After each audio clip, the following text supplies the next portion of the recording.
Temari, bonsoir. Oui, Yorana.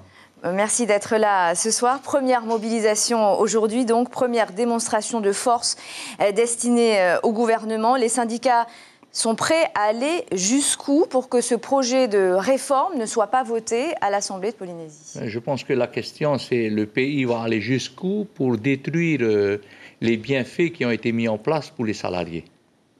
Et vous êtes prêts à aller jusqu'où alors?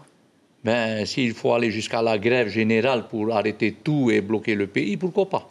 Est-ce que vous êtes d'accord avec le président du pays lorsqu'il dit qu'il faut savoir faire des sacrifices pour sauver la PSG? Bien sûr, on est d'accord qu'il faut faire des sacrifices. La preuve aujourd'hui, c'est nous qui payons les allocations de ceux qui ne travaillent pas à 10 000 francs, même les Muniruo, et ainsi que la santé à 100%. Ça, c'est un sacré sacrifice que les salariés font. Donc vous dites que les sacrifices sont suffisamment portés par les salariés? Oui, ils sont suffisamment portés par les salariés, puisque aujourd'hui, tous ceux qui sont à l'Assemblée ne cotisent pas du tout, c'est ceux qui décident. Alors, ils ont oublié que ce sont les salariés et le peuple qui payent pour ces gens qui sont à l'Assemblée et au pays. Le déficit cumulé de la Caisse des retraites depuis 2009 s'élève à plus de 36 milliards. Comment fait-on si l'on ne travaille pas plus et plus longtemps pour résorber ce déficit? C'est facile, il faut arrêter les dépenses inutiles, puisque toutes les dépenses qui ont été mises en place, c'est le Conseil des ministres qui décide, ce n'est pas le Conseil d'administration. J'ai été membre du Conseil d'administration. Une fois, on a bloqué le budget de la CPS, puisque ça ne va pas avec ce qui se passe. Mais le Conseil des ministres a le pouvoir de décider comment il faut faire. Et c'est eux qui ont planté la CPS. La commission de retraite de la CPS avait, elle aussi, le pouvoir de décider, mais elle ne s'est plus réunie depuis 2015. Non, ils n'ont pas le pouvoir de décider. Ils donnent un avis. Ils prennent des décisions, effectivement, au CA, mais c'est le Conseil des ministres qui doit valider ça.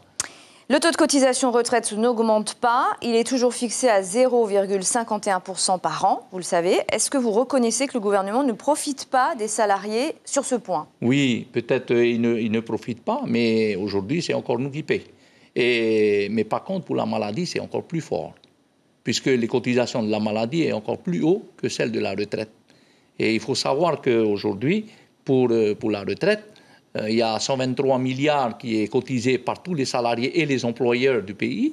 Et sur ce budget-là, il n'y a que 30 et quelques milliards pour la retraite. La majeure partie, 90 milliards, c'est pour la santé. Et on se pose des questions.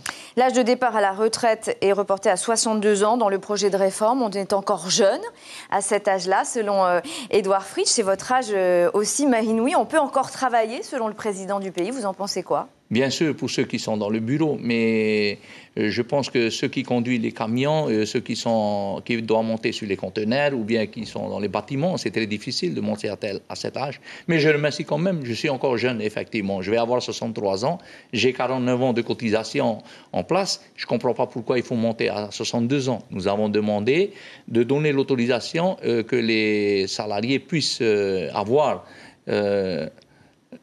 la liberté de travailler jusqu'à 65 ans, mais sans bouger le curseur de 60 ans et 35 ans. Puisque là, ils vont détruire, c'est un papa qui est en train de taper l'enfant, alors que l'enfant, il n'a rien fait.